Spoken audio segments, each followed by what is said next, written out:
जिसका आत्मा से संबंध हो गया उसका नितांत संबंध होता है। पर खुद आश्चर्य में पड़ती हूँ कि मेरे जान को लग जाएंगे अगर किसी के इतनी सी तकलीफ हो जाए और बार बार माफी मांगेंगे, माँ तुम माफ कर दो, तुम तो माफ कर दो, उस पर कुछ तुम नाराज हो गई हो, नहीं तो अब मैंने कहा भाई तुम क्यों माफ कर मांग रहे हो उसको, अब वो भूल रहा है माफी मांगना तो हम ही मांग रहे हैं उसको माफ कर। इतना प्रेम चढ़ता है सब देख देख कर, इतना मोह लगता है कि कितनी मोहब्बत, कितना ख्याल, कितनी किसी पे कोई परेशानी आ जाए, पैसे की परेशानी आ जाए, कोई तकलीफ हो जाए तो सब के सब सीक्रेटली उसको कर लेते हैं, मेरे को पता ही नहीं चलता है। सब आपस में ऐसे खड़े हो जाते हैं और सारी दुनिया की दुनिया ऐसे सहयोगियों से जब खड़ी होगी तब सोचिए क्या होगा। अभी तो हम लोग वैमनस्य, द्वेष और हर तरह के कंपटीशन और ये पागल रैट रेस के पीछे में दौड़ रहे हैं, ये सब खत्म हो जाएगा और इतनी सुरक्षा की सेंस ऑफ सिक्योरिटी इतनी हमारे अंदर आ जाएगी कि सब, और इतनी सुरक्षा की सेंस ऑफ सिक्योरिटी इतनी हमारे अंदर आ जाएगी कि सब हमारे भाई बहन।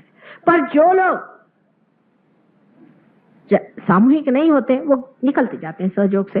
ये तो ऐसा है, एक मैंने देखा है कि ऐसा सेंट्रीफ्यूगल फोर्स है कि वो घूमता है और जिसने जरा सा छोड़ा कि गया वो टेंजेंट से बाहर, वो रहता नहीं, फिर टिकता नहीं। इसलिए इसमें चिपक के रहना चाहिए। इसके जो नियम हैं उसको समझना चाहिए, उसको जानना चाहिए, दूसरों से पूछना चाहिए। उसमें बुरा मानने की कोई बात नहीं। जो कल आए थे वो ज्यादा जान गए, आज आप आए आप जान जाइए, और जो कल आएंगे वो आपसे जानेंगे। इसमें बुरा मानने की और इसकी कोई बात नहीं। पर जब आदमी सहयोग में पहले आता है तो वो यही भावना लेकर के आता है कि अब हम इसमें आए हैं और ये देखिए हमें परेशान दिखा रहे हैं, ये दूसरे हो गए, इनकी श्रेणी बदल गई है, ये दूसरे हैं। ये दिखने में आप ही जैसे हैं लेकिन ये दूसरे हो गए। जैसे समझ कि आपके कॉलेज में लड़के पढ़ते हैं, कोई बीए में है और कोई फर्स्ट ईयर में है, फिर कोई एमए में है। एमए का लड़का पास होकर प्रोफेसर होकर आ जाता है तो हम ये थोड़ी कहते हैं कि कल हमारे ही साथ ये पढ़ता था और आज आगे बढ़ा हमारे ऊपर। उसी तरह की चीजें, इनकी श्रेणी बदल गई। आपकी भी श्रेणी बदल सकती। कुछ कुछ लोगों को मैंने देखा है कि सालों से रगड़ रहे हैं सहयोग में, कुछ प्रोग्रेस नहीं होता, वो ऐसे चलते रहते डावाडोल। कभी गुरुओं के चक्करों में घुसे। आज एक महाशय आए थे, आए होंगे अभी भी, पार हो गए थे। उसके बाद में वो गए, कोई शंकराचार्य के पास गए, कहीं किसी के पास गए, कहीं कुछ गए, बेचारे बिल्कुल पागल हो गए, पागल। मुझे आके बताने लगे कि माँ मेरे अंदर पिशाच भर दिए। आए अभी बेचारे, काफी उनको साफ सुफ किया हमने, पर उससे प्रोग्रेस उनका कम हुआ। अगर वो उसी वक्त जम जाते तो आज कहाँ से कहाँ होते। और बड़ी तकलीफ उठाई बेचारों ने, बड़ी परेशानी उठाई। सामूहिकता को आप समझें कि बहुत महत्वपूर्ण है। सबसे बड़ा आशीर्वाद सामूहिकता में आता है। यानी लोगों की आदत है क्लब करने की, कोई ना कोई बहाना लेकर के। आप सफेद बाल वाले तो मैं भी सफेद बाला, चलो हो गए। आप लंबे आदमी है तो हम भी लंबे आदमी, हो गए क्लब। आप सरकारी नौकर है, मैं भी सरकारी नौकर हूं, चलो हो गए। सहयोग में सब छूट जाता है। आप कौन देश के हैं? परमात्मा के देश के। आप किसके साम्राज्य के हैं? परमात्मा के। परमात्मा ने थोड़ी ऐसा बनाया था कि आप यहाँ के आप वहां के। भाई परमात्मा तो हर एक जगह वैरायटी बनाते ही हैं। ये त्रिगुण के परम्यूटेशंस एंड कॉम्बिनेशंस के साथ में उन्होंने ये सारा बनाया, और जिसलिए कि जिसे वैरायटी से खूबसूरती आती है। आप सोचिए सबकी एक जैसी शक्ल होती तो बोर नहीं हो जाते सब लोग? कम से कम हिंदुस्तानी औरतों को इतनी अकल है कि साड़ियां पहनती अब भी, और सब अलग अलग तरह की पहनती, पर आदमी तो बोर करते हैं। जैसे औरतें जो हैं अभी भी अपना मेंटेन किया। अगर एक औरत ने देखा कि दूसरी मेरे जैसे साड़ी पहन के आए तो बदल के आ जाएगी।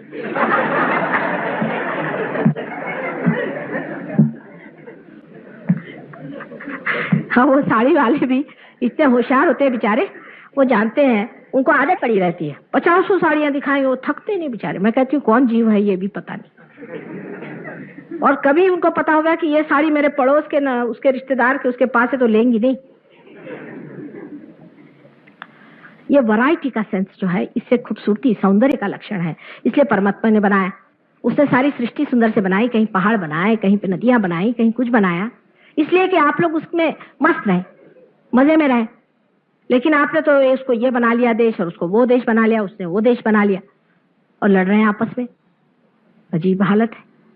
हमारे जैसे अजनबी को तो बड़ा ही आश्चर्य लगता है, भाई इसमें लड़ने कौन सी बात। एक देश में अपनी अपनी समस्या, अपने अपने तरीके, अपना अपना ढंग बनता गया। सहयोग में चीज टूट जाती है। आपको देखना चाहिए था कि परदेश के आए हुए लोग जिस तरह से अपने देहातियों के साथ गले मिल मिल करके कूद रहे थे और वहां पर नृत्य सीख रहे थे, कैसे अपने देहाती लोग नृत्य करते हैं। करे पंजाब जाएंगे तो वहां जाके भांगड़ा करेंगे उनके साथ कूद कूद करके। देखने लायक चीज है। ये भूल गए कि हम किस देश के हैं। प्रेम, उसका मजा, प्रेम का मजा आता है। फिर ये नहीं सोचता आदमी कि कपड़े क्या पहने हैं, ये कहाँ रह रहा है, कि क्या, बस मजे में। ये सब विचार ही नहीं आता है, कौन बड़ा कौन छोटा, कौन कितनी पोजीशन में है, कुछ ख्याल नहीं आता। ये सब बाह्य की चीजें हैं, सनातन नहीं है, क्योंकि सनातन को पा लिया। पर सबसे बड़ी बात आपको याद रखनी चाहिए हर समय कि हमें सामूहिक होना चाहिए, और सामूहिकता में ही सहयोग के आशीर्वाद है। अकेले अकेले इंडिविजुअलिस्टिक बिल्कुल नहीं, बिल्कुल भी नहीं। आप खो दीजिएगा सब कुछ। मैंने ऐसे बहुत से लोग, खो दीजिएगा सब कुछ। मैंने ऐसे बहुत से लोग देखे।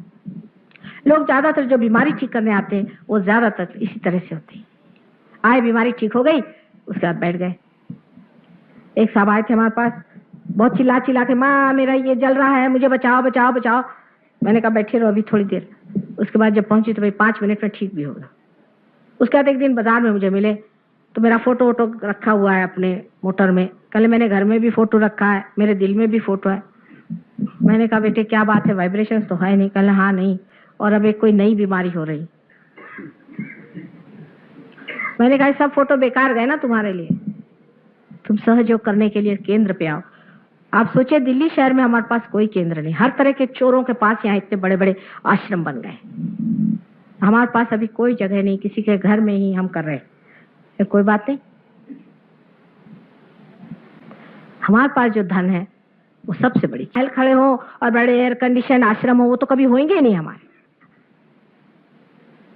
और अभी तक हमें कहीं भी हम लोग जमीन नहीं खरीद पाए, क्योंकि हमने ये कहा था कि हम ब्लैक मार्केट का पैसा नहीं देंगे। तो आज तक इस दिल्ली शहर में एक आदमी नहीं मिला जिसने कहा अच्छा माँ हम आपको ऐसी जमीन देंगे जिसमें सीधा सीधा पैसा हो। एक आदमी नहीं मिला इस दिल्ली शहर में, और उस बड़े भारी बंबई शहर में आपके ये हालत है। गवर्नमेंट से कहा तो वहां भी जो नीचे के लोग हैं वो ब्राइबरी लेते हैं। उनको क्या मालूम ये सब चीज कि ऐसा ऐसा होता है, लेकिन होता है। और उसके बाद उन्होंने जमीन दी भी, मतलब किसी ने ब्राइबरी तो हमने दी नहीं, तो उन्होंने हमें सब्जी मंडी के अंदर जगह दी। बताइए, सब्जी मंडी के अंदर जहां बैल बांधते हैं वहां उन्होंने सहयोगियों के लिए जगह दी। हमने कहा भाई जिसने दी उसने कभी देखा भी कि बैलों के साथ क्या सहयोगी वहां बैठने वाले? जिसने दी उसने कभी देखा भी कि बैलों के साथ क्या सहयोगी वहां बैठने वाले? बहरहाल अब तो उस बात को लोग समझ गए। हमें बहुत दौड़ना पड़ा सालों तक, आज 10 वर्ष से कोशिश करने के बाद अब उन्होंने कहा है कि हम इस पर सोचेंगे। इसका अर्थ आप सरकारी नौकर जानते हैं, अभी वो सोच ही रहे हैं। तो बहरहाल जब भी जगह होगी, जैसी भी जगह आप उसको देखें, वहां करें। जो भी अभी सुब्रमण्यम साहब ने अपना घर दिया हुआ है वहीं होता है, और कोई जगह अगर आपको मिल जाए तो ऐसी कोई जगह कर लीजिए। कोई जरूरत नहीं कि बहुत बड़ी जगह हो, सर्वसाधारण जहां लोग आ सके। इस तरह से सब अपना ही कार्य हमारे बच्चों के लिए हम कर रहे हैं, हमारे सारे मानव जाति के लिए हम कर रहे हैं। इसके लिए बहुत बड़ा आडंबर करने की जरूरत नहीं, सादगी से ही, सरलता से ही सबको बैठ के करना चाहिए। सहयोग इतनी आशीर्वाद देने वाली चीज है कि सहयोग में आए हुए लोग आज बड़े बड़े मिनिस्टर हो गए। ये भी बात देखिए कितनी आश्चर्य की है। लेकिन मिनिस्टर होने के बाद वो भूल गए कि वो सहयोगी है। जब मिनिस्ट्री छूटेगी फिर आएंगे, जरूर आएंगे। फिर आप पहचानिएगा कि ये फलाने मिनिस्टर थे माता जी। अब उनको फुर्सत नहीं। फुर्सत सहयोग के लिए जरूर निकालनी पड़ेगी आपको, यह आपका परम कर्तव्य है। जो कहता है मेरे पास टाइम नहीं कब करूं, सो सहयोग नहीं कर सकता। रोज शाम को और रोज सवेरे थोड़ा देर निकालना पड़ता है। सहयोग में अनेक नियम है, अपने आचार व्यवहार, बर्ताव, रहन सहन, आसन आदि क्या क्या करने के वगैरह सबके नियम है। मैं सब नहीं बता सकती। एक साहब ने प्रश्न किया कि माता जी आपने कहे थे कि उसके आसन बताओ, तो मैं सब चक्रों के आसन आज नहीं बता सकती, लेकिन इसके मामले में बहुत लोग जानते हैं कौन से आसन करने चाहिए, कौन से चक्र। साहब आए, मुझे कहना हम तो आए थे आपसे मिलने, लेकिन वहां एक साहब थे बड़े बदतमीज से। हमने कहा क्या हुआ? आए थे आपके पास मैंने कितने बजे? 3:30 बजे। मैंने कहा उस वक्त तो मैं आराम करती हूँ। तो कहले हमने सोचा माँ का दरबार कभी भी आ जाओ। मैंने कहा ठीक है, आपके लिए तो माँ का दरबार है, लेकिन आपके अकल का दरबार कहाँ रह गया? जो रात दिन माँ मेहनत कर रही, क्या उसको थोड़ा आराम नहीं करना चाहिए? अगर उन्होंने कह दिया कि इस वक्त माँ आराम कर रही है, आप नहीं आए, तो आपको खुद सोचना चाहिए कि बात सही है। लेकिन जब वो उस जगह खड़े होंगे तो क्या करेंगे? इस प्रकार लोग बहुत बार सहयोग से बेकार में भागते हैं, और इसकी वजह सबसे बड़ी मैं तो यही सोचती हूँ कि अभी वो पात्र नहीं। जो आदमी पात्र होता है घुसता चला जाता है उसमें। थोड़े दिन नाराज हो रहे हैं, कुछ हो रहे हैं, चलो घुसते चलो इसमें, और गहन उतरता है। जो सॉफ्ट लाइन है वो हमेशा लेती है जीवंत चीज। जैसे एक बी है, जब वो अंकुरित होता है, जब स्प्राउट करता है, तो उसका जो रूट कैप होता है बड़ा छोटा सा होता है, इतना सा, लेकिन बड़ा समझदार वाइज होता है। वो जा करके किसी चट्टानों से नहीं टकराता है, किसी पत्थर के किनारे पे थोड़ी सी सॉफ्ट जगह में जाए उसमें से घुसता चला जाता है, और जाके जम जाता है, और उस पत्थरों पे इस तरह से जकड़ जाता है कि सारा पेड़ का पेड़ उसी सहारे खड़ा हो जाता है। ये अकलमंदी की बात। जब इतना सा एक सेल है, उसको इतनी अकल है, तो क्या एक सहयोगियों को नहीं होनी चाहिए कि किस तरह से हम गहन उतरे चले? कुछ ना कुछ बहाना बन के सहयोग से भागने से आपकी प्रगति नहीं होगी, आपका ही लॉस होगा। ये सब बहानेबाजियां आपको बंद करनी चाहिए। ये अपने मन का खेल है, इसको आप छोड़िए। ये ईगो है और कुछ नहीं है, ये बड़ा सूक्ष्म ईगो है। कोई आपके पैर पे नहीं गिरने वाला। ये तो जरूरी है कि सबसे अच्छे से बातचीत की जाए, कहा जाए, पर कल कोई बिगड़ भी गया, उस पर से सहयोग से भागने की क्या जरूरत है? आप जब तक आप केंद्र पे नहीं आएंगे तब तक आपका कोई सा भी काम नहीं बन सकता है। एक तो सबसे बड़ी बात यह है कि लोग बहुत से ये भी सोचते हैं कि अगर हम सहयोगी हैं तो हमारे बाप दादे के बहन के और भाई के भाई न कोई रिश्तेदार कहीं अगर उसको कुछ हो जाए तो बस वो माता जी उसको ठीक करें। एक साहब बहुत बड़े सहयोगी हैं और हमारे यहाँ ट्रस्टी रह चुके, सालों से ट्रस्टी है, उनकी बीवी भी, दोनों को बहुत बीमारी थी, ठीक हो गए, काफी गहरे उतर चुके, सब कुछ हुआ।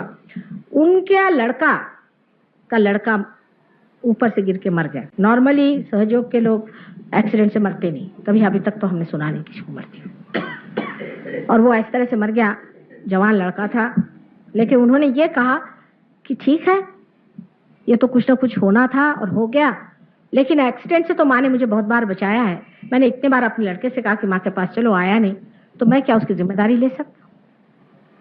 अगर वो माँ के पास आता, अपने बच्चे को लेके आता, तो कभी भी ऐसा नहीं होता।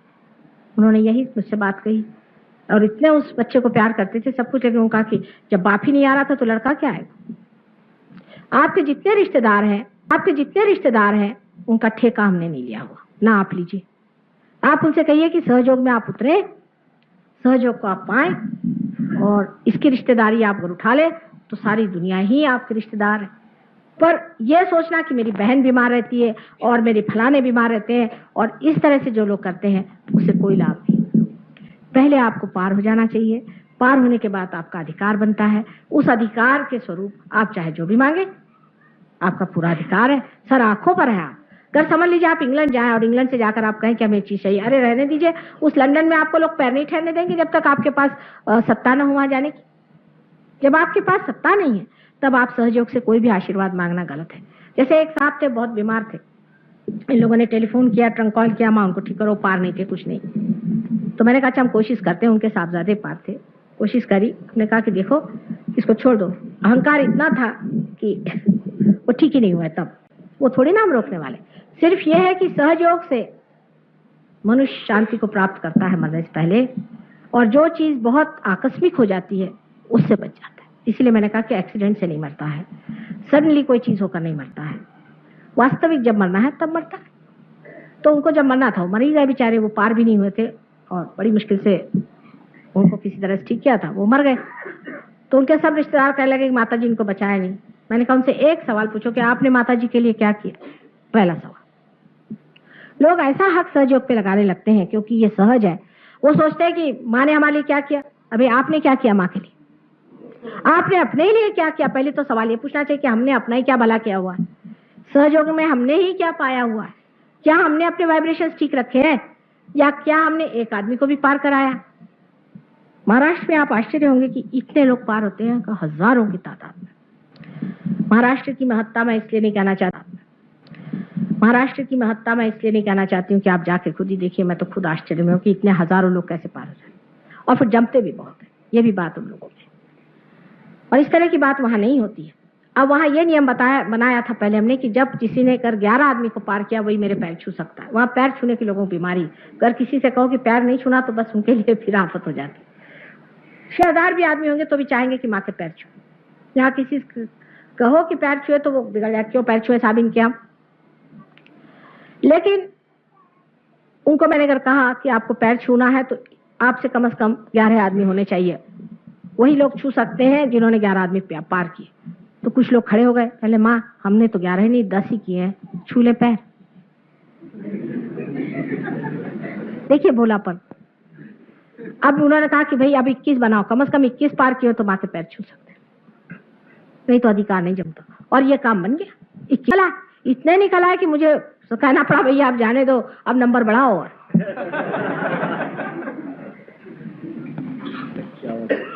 51 कर दीजिए तो भी बहुत निकल आएंगे। वहां तो ऐसे ऐसे लोगों 10-10 हजार पार किए, इसीलिए शायद उसका नाम महाराष्ट्र रखा है।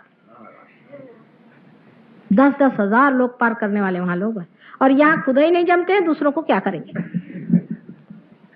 बिल्कुल फ्रिवलस जिसको कहना चाहिए टेम्परामेंट है। अपने तरफ भी सेल्फ एस्टीम नहीं है, अपने बारे में भी विचार नहीं है, ना दूसरों के बारे में। जानते नहीं कि हम क्या, हम आत्मा स्वरूप हैं, कितनी बड़ी चीज है, हम कितने शक्तिशाली हैं, इस शक्ति को हमें बढ़ाना चाहिए। अपने बारे में कोई विचार ही नहीं है, एक बस रौनक लगा ली बस हो गया, इससे काम नहीं होता। अपने अंदर जो है रौनक करनी पड़ती है और सबके साथ में इसको बांटना पड़ता है। मराठी में कवि हो गए हैं, उन्होंने कहा है, त्याला पाहिजे जातीचे एरे गबाळ्याचे काम नोहे। कहले इसके लिए जिसमें जान हो वो आए, ऐसे वैसे लंदी फंदी लोगों का ये काम नहीं। एरे गबाळ्याचे मैंने बेवकूफों का ये काम नहीं। इसलिए आपसे मुझे रिक्वेस्ट करना है, बताना है बहुत बहुत विनती करके कि आपको जो भी दिया है उसका संजोना बहुत जरूरी है, उसके और बढ़ना जरूरी है। दिल्ली के फाउंडेशन के पहले स्टोन्स हैं और आज 7 साल से मैं यहाँ मेहनत कर रही हूँ दिल्ली में, और अभी इन गिन के 200 स्टोन्स भी नहीं जोड़ पाई। ये कठिनाई है, आप सोचिए। और जो आते भी हैं ज्यादातर दल बदलू और दल बांधने में नंबर 1। ये शायद हो सकता है कि पॉलिटिक्स का असर हो, चाहे जो भी हो। इतना पॉलिटिक्स करते हैं कि जिसकी कोई हद नहीं। इसमें पॉलिटिक्स नहीं है, कुछ नहीं है, इसमें पॉलिटिक्स नहीं है, कुछ नहीं है। इसमें सिर्फ अपने को पाना और परमात्मा को पाना और सारे संसार को एक नई सुंदर प्रेम पूर्ण क्रांति में बदल देना ही एक काम है। बड़ा भारी काम है, बहुत महान काम है। इसमें हजारों लोग चाहिए, और अगर आप नहीं करिएगा, ये भी आप जान लें, तो ये लास्ट जजमेंट है। जजमेंट कुंडलिनी से ही होने वाला है। और क्या भगवान आपको तराजू में डाल के नहीं देखने वाले?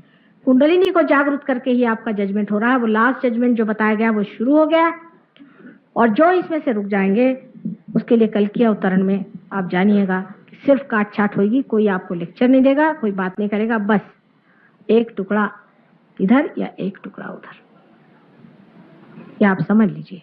और ये चीज अपने गांठ में बांधे और समझ लें कि अब जितना भी संत साधुओं ने यहाँ मेहनत करी है, जो भी बड़े बड़े यहाँ अवतरण हो गए, दरबार के लिए हुआ है, वो सब पूरा हो गया। और आप अब स्टेज पे हैं।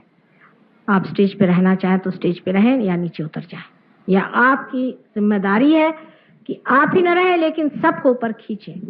आप लोग दूसरे तरह के हैं, आपकी श्रेणी और है, आप साधक हैं, और आपको समझ लेना चाहिए कि इसके लिए एक व्रत निश्चय होना चाहिए आदमी में। इसको कहते हैं कि एक बाना पहन लिया आपने, तभी ये चीज काम हो सकती है। और ऐसे वैसे अरे गहरे नत्थु खैरों से ये काम नहीं हो सकता। आप अरे गहरे नत्थु खैरे नहीं है, मैं जानती हूँ, लेकिन अभी आपने अपने को पहचाना नहीं। उसे जान लेने पे आश्चर्य होगा कि क्या यह शक्ति, प्रचंड शक्ति या ब्रह्म शक्ति माँ ने हमें दी है।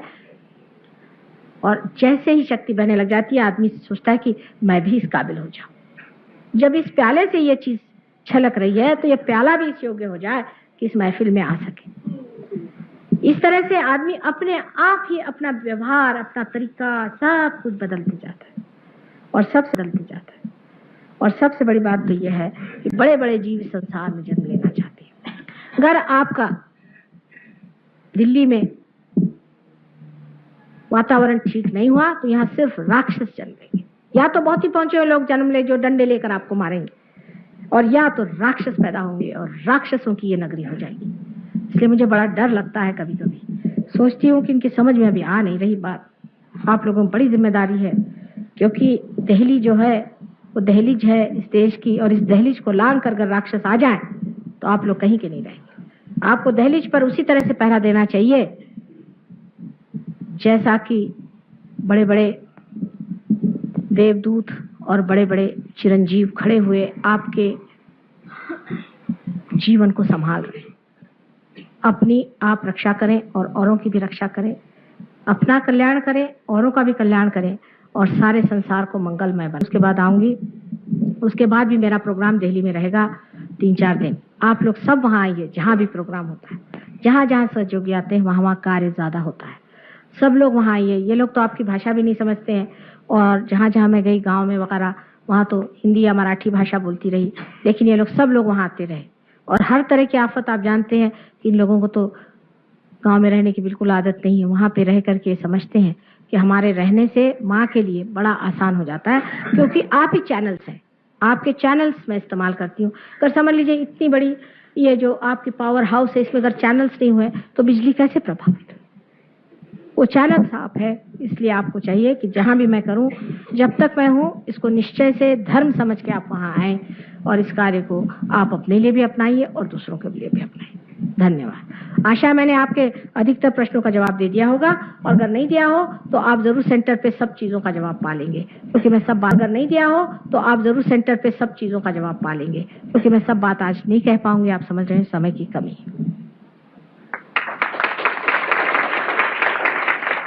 उसके अलग अलग स्तर होते हैं खाने के, जैसे कि एक तो उसका मौलिक स्तर हुआ कि कार्बोहाइड्रेट्स हैं या प्रोटीन्स हैं या क्या है वगैरह वगैरह। अब ये जो एक उसका स्तर है, मटीरियल स्तर जिसे कहना चाहिए, उस स्तर को इस तरह से समझना चाहिए कि आपको जिस चीज की जरूरत है वो आपको खाना चाहिए।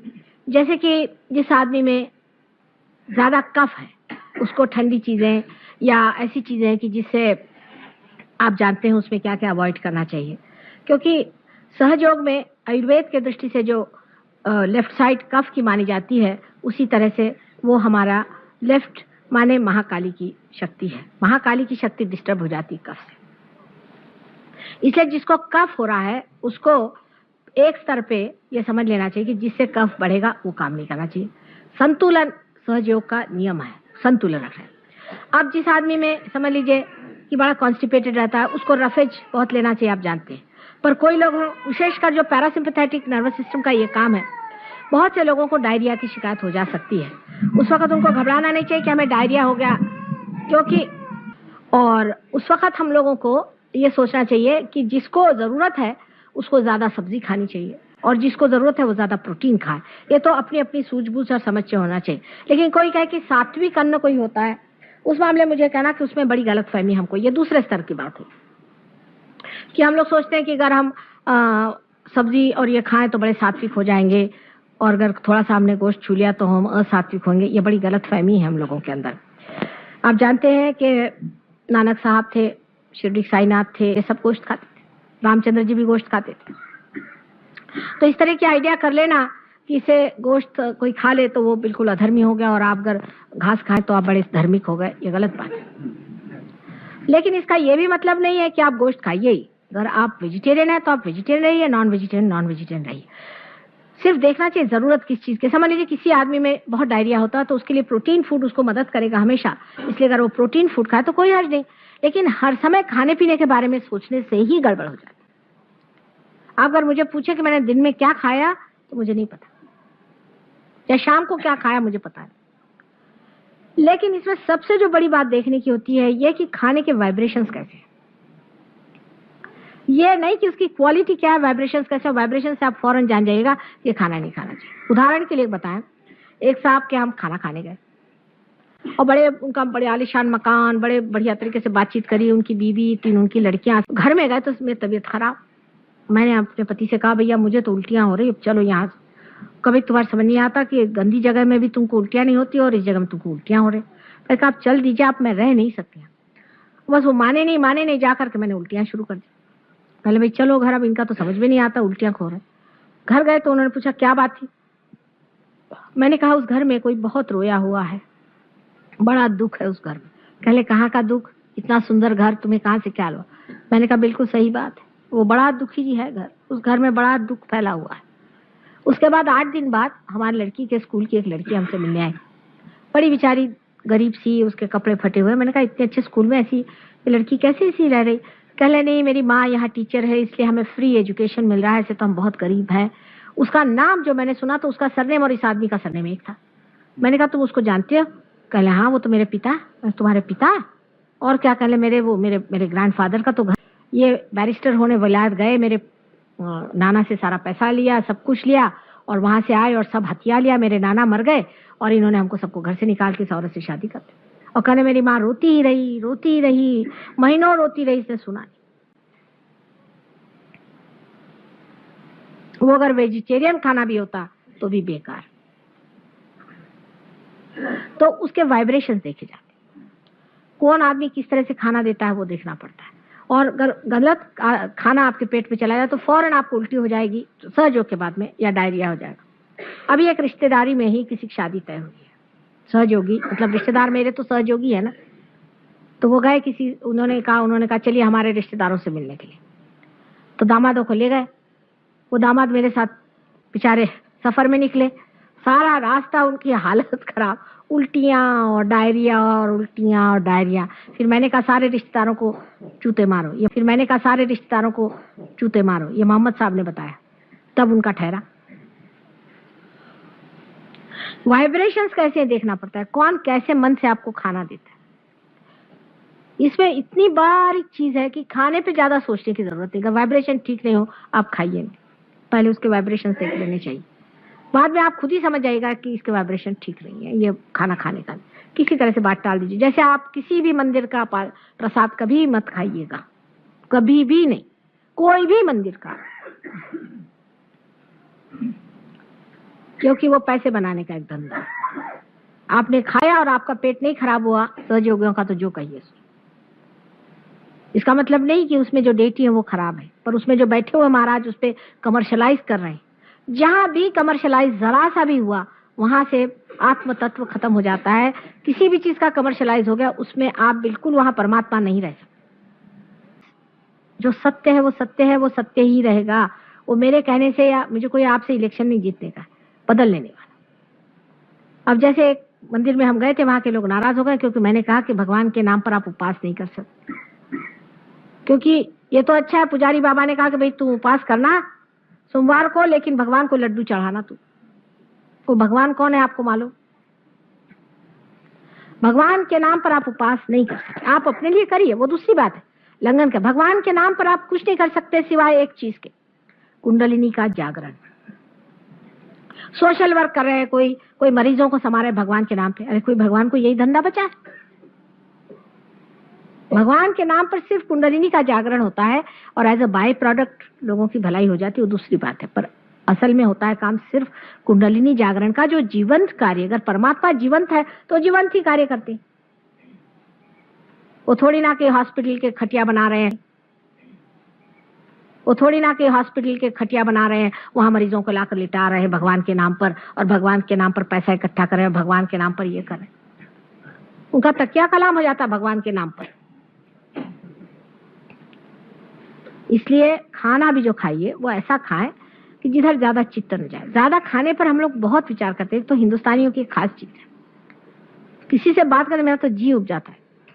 आज सवेरे मेरा एक लेक्चर मिला मुझे कि मेरा तो यह है कि मैं शहद और ये खाती हूँ।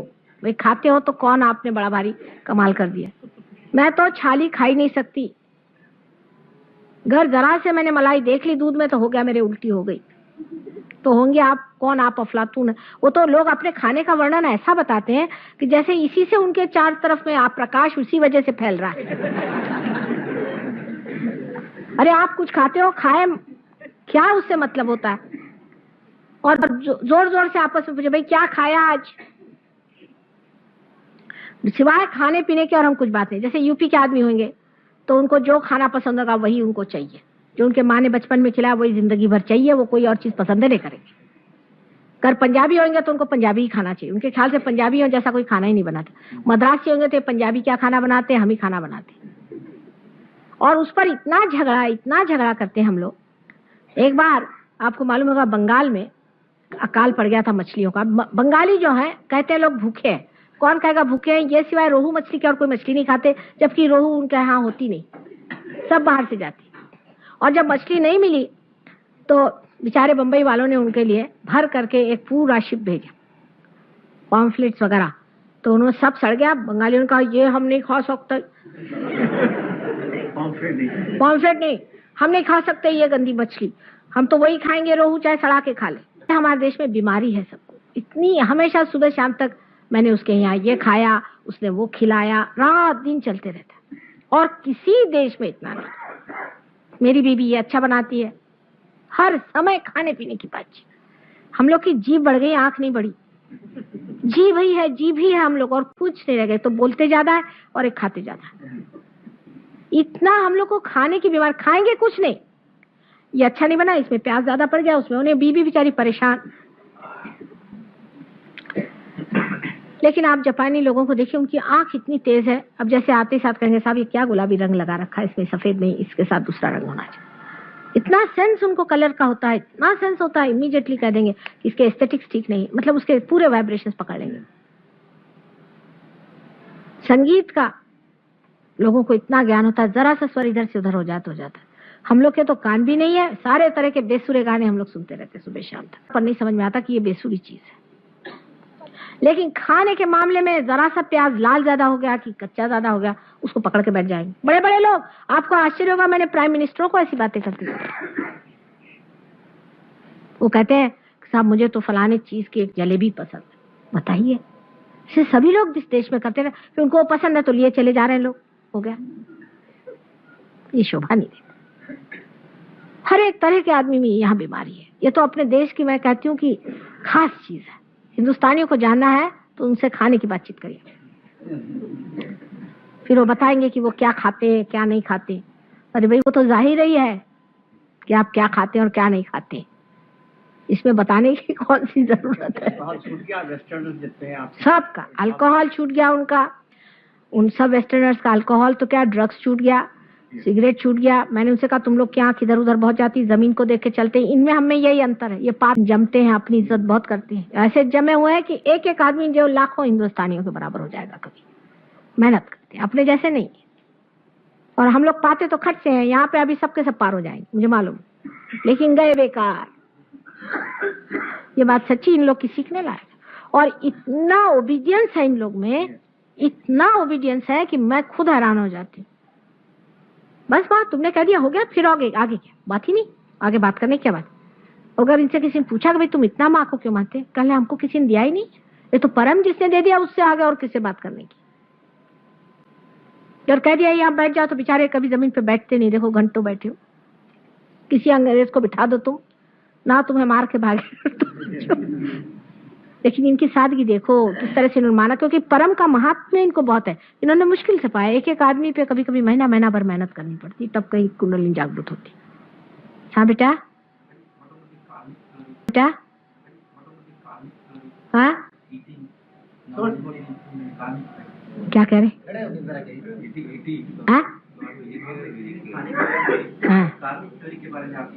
ये सब बातें हैं बेटा, बैठ जाओ। कर्म भी आपका ईगो ही करता है ना, कौन करता है आपसे? कर्म से आप अकर्म में चले जाते हैं। अब नॉन वेजिटेरियन कोई मैं थोड़ी करे कि खाओ ही, पर कोई खाता है तो वो पाप नहीं करता है। ये गलत फहमी हमारे अंदर है कि कोई वेजिटेरियन खा करके भगवान को पालेगा, ये बहुत बड़ी गलत बात हम सोचते हैं। ये ऐसा है, समझ लीजिए इस कमरे में आपको लाइट जलानी है, सीधा हिसाब है ना लाइट जलाने की है। अब इसमें कोई सा भी आप रंग लगाओ, उससे उस लाइट पे क्या असर आने वाला है?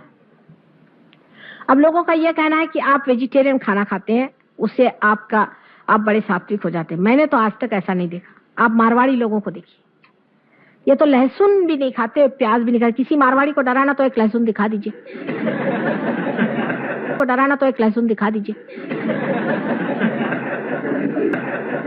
वो गोल घूमते रहेगा, चक्कर आ जाएगा उसको। आपको अगर किसी को काबू करना मारवाड़ी को, तो आप लहसुन खा के जाइए उसके दरवाजे, खत्म। वो कहेगा भैया जो चाहिए ले जा, मुझे बख्शो। अब यह पता हुआ है कि लहसुन खाने से हृदय बहुत अच्छा रहता है। लहसुन की तो थेरेपी निकल आई। इन्होंने कहा लहसुन नहीं खाओ, प्याज नहीं खाओ, सबके हार्ट अटैक्स आएंगे, फिर क्या होगा? मैंने आज तक नहीं देखा है कि कोई भी आदमी वेजिटेरियन है इसलिए वो बड़ा ही अच्छा आदमी है। ज्यादातर जो लोग खाने का बहुत सोचते हैं वो बड़े क्रोधी होते, बहुत ही क्रोधी लोग होते। मतलब ये कि ये नहीं खाना, वो नहीं खाना, 25 मरतबा हाथ धोना, और इसको नहीं छूना, उसको नहीं छूना, ऐसे अगर लोग कहीं दिखाई दे उनसे आप भागी।